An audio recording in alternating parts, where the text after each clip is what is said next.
Hey there, everybody. Welcome to another edition of State of Play,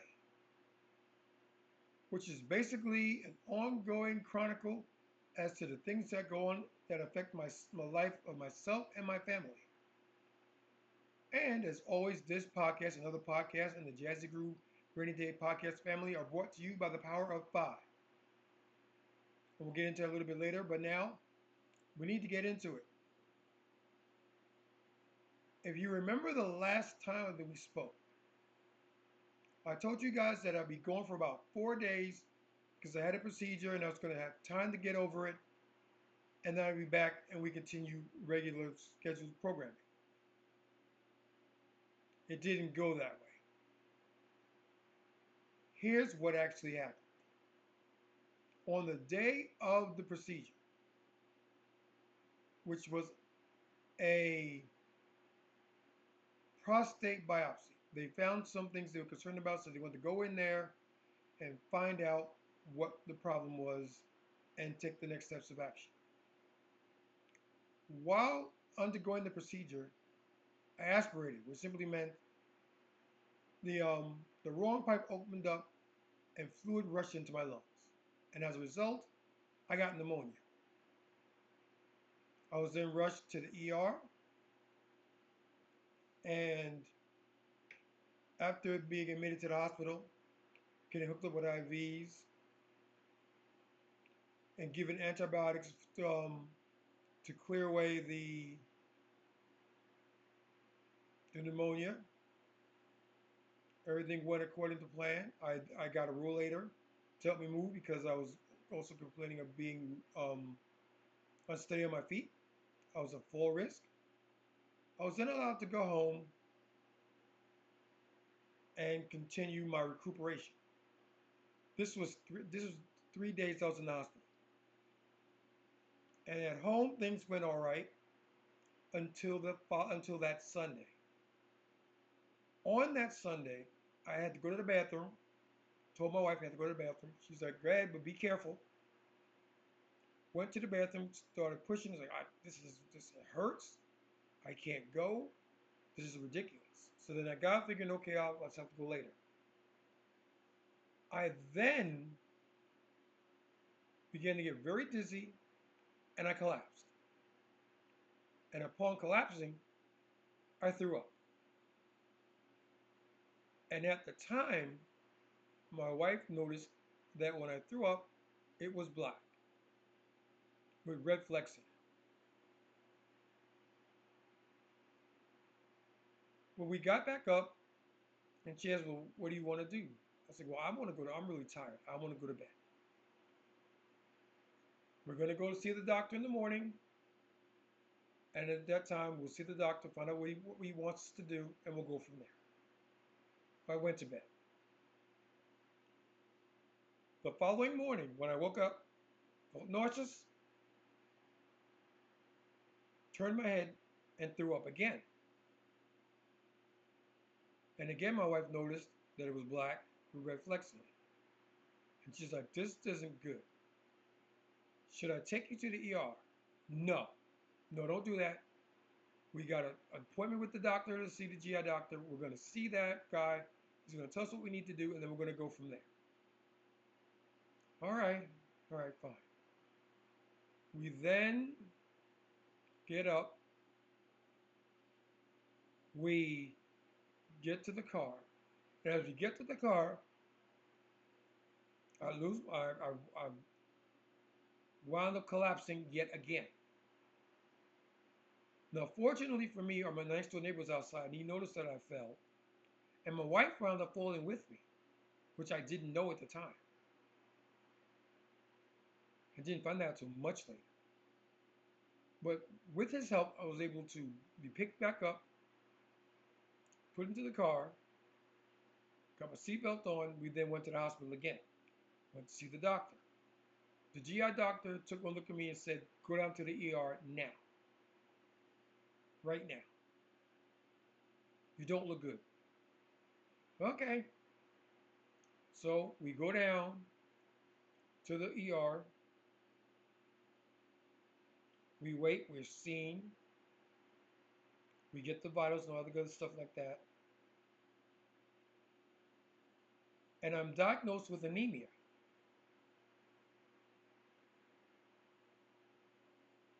And I'm like, what? Now, before that, when I got admitted with pneumonia, I also found out I had acute kidney um, infection, which is by itself really scary. And it turned out that my kidneys weren't working, which was another reason why they were concerned about it. But they got the IVs in, the kidney started working all right, and I was okay. The anemia came because during the course of the battery of tests that I took, they found out I had an ulcer. And on top of that ulcer, I had an obstruction to my small intestine, which means whatever went in came right back out.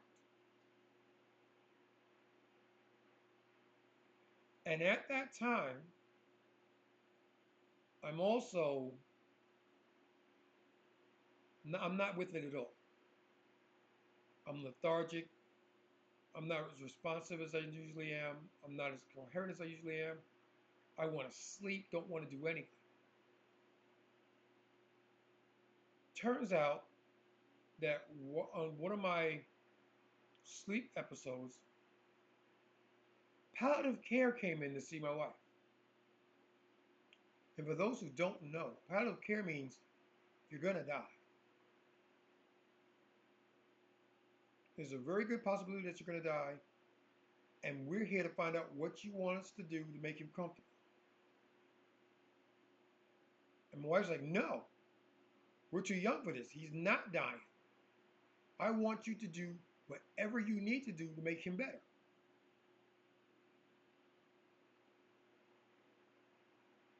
So after I see the doctor, oh, excuse me, he says you need a blood transfusion, at least two. You lost a lot of blood due to your anemia.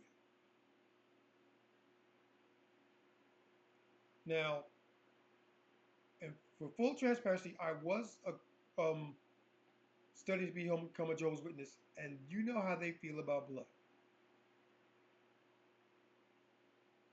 My wife wanted me to live. She didn't care about that, so she's like, "Give him the blood transfusion." I'm like, "Yeah, yeah, yeah, yeah." Wound up getting three, but I did notice that after I got my transfusions, I began to feel better within myself. I wasn't as tired. Still feeling a bit cold because my blood pressure was down. Didn't have a lot of blood going through me, and I just wasn't with it. But I began to feel better. Now, during all this, to compound what's already happening, I hadn't eaten anything. I had IV fluids being pumped in me. I had what they call a TPM, which is a step right before they put a peg feed in you because they needed to put some kind of sustenance in me because I wasn't eating. But between that and everything else happening, I began to feel better. And I got better to the point where they took me off the TPM. They gave me a solid, not solid, a liquid diet, which means I could drink things. But that's pretty much it. Now I'm complaining. I'm hungry. This drink stuff ain't getting it. But it's what I can have. This is what I can have. And I got to the point where they're like, okay, there's nothing more we can do for you here. We're going to discharge you to continue your recuperation at home. Call my wife. Wife brings kids. They come get me. I go home.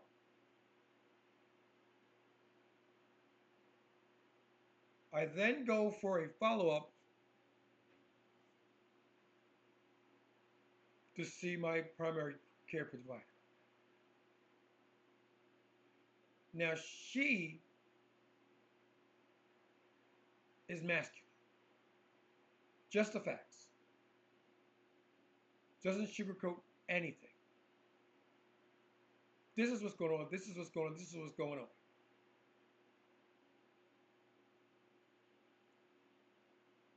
I find out two pieces of information. While they were down there um, trying to do a scope on me and not being able to because of my ulcer, and they also found an issue with my adrenal glands. That came back benign. So I'm like, okay, good.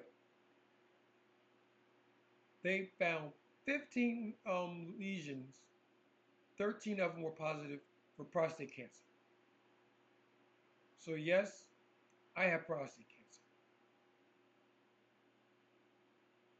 But the good news about that is that they feel if they caught it early enough that they can go in, remove my pancreas,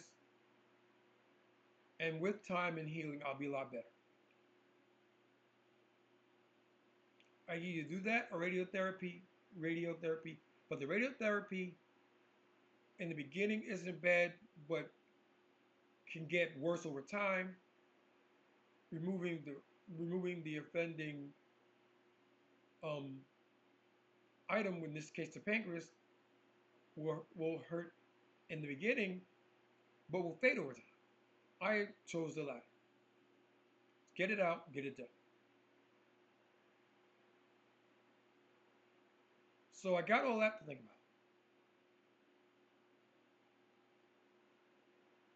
about. I then find out that while I was out, while I was ill, wife was trying to take care of the finances, and she wasn't coping very well.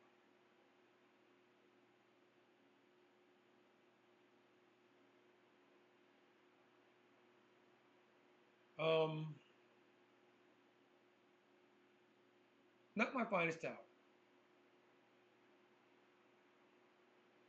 but I figured I'm home now. I'll take care of what needs to be taken care of, and we'll go from there.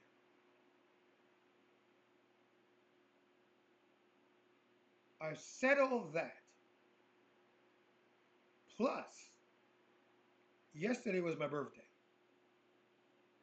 I'm recuperating, and it's my birthday. To their credit, they took me to the movies to see Despicable Me 4. Good movie. Highly recommend it. It's a very good movie. And that was it.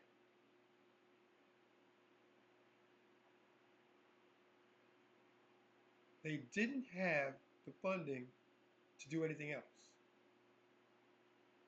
Now, I'm not blaming anybody because, to my wife's credit, she was fine. She was finding out what I can eat and how to best accommodate that. I'm a finicky eater to begin with, so she spent a lot of money getting me things that she thought I would like. Found out some of it I liked, some of it I didn't. But she did that, and she did that because she loves me and she wants me around. In my eyes, that's a keeper. If there was any doubt before, it's been well put to rest now.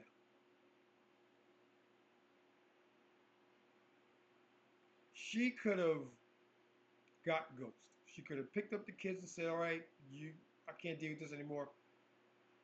I wish you nothing but the best. I gotta go." No,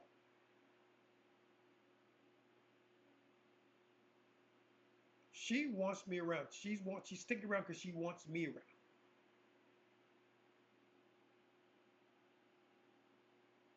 And I honor that by being around as long as I possibly can. But I said all that to say this. I am a proud person. You will never catch me with my hands out looking for a handout. I do for me.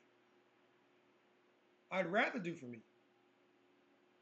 I'd rather earn than be given, because when you're given something, you're going to expect it back. And I don't want to give it back.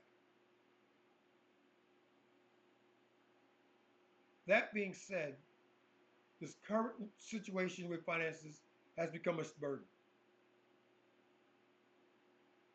So I'm asking for donations. If you can, fine. If you can't, fine too.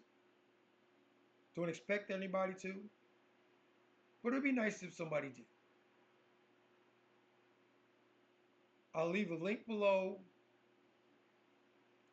a couple links below. You can Cash App me, you can Venmo me, you can GoFund me. At least I think you can GoFund me. I think you could. I don't know. But I know you can Cash App me in the first instance.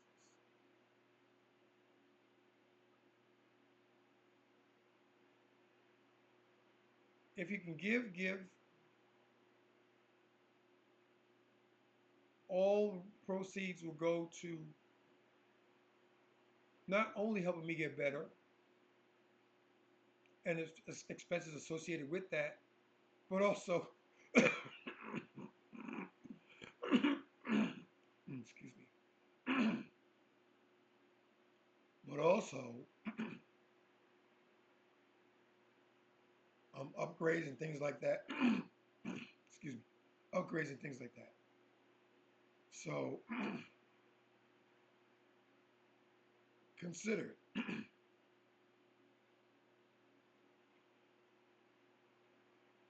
And with that, I'm going to say thank you to everybody who's shown the love and support.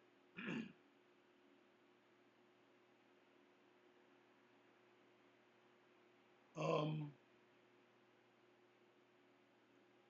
with your help, I'm going to get over this. I'm going to get through it. And the best is truly yet to come. And with that, we're going to close out. Thank you, one and all, for allowing me to give you the update as to what's going on. Again, if you can help find, it's most appreciated. Every little bit helps. So until the next, this is OBJ, your highly favored, gracious, and humble host, saying thank you. Peace to you all. Take care of yourselves. And good night.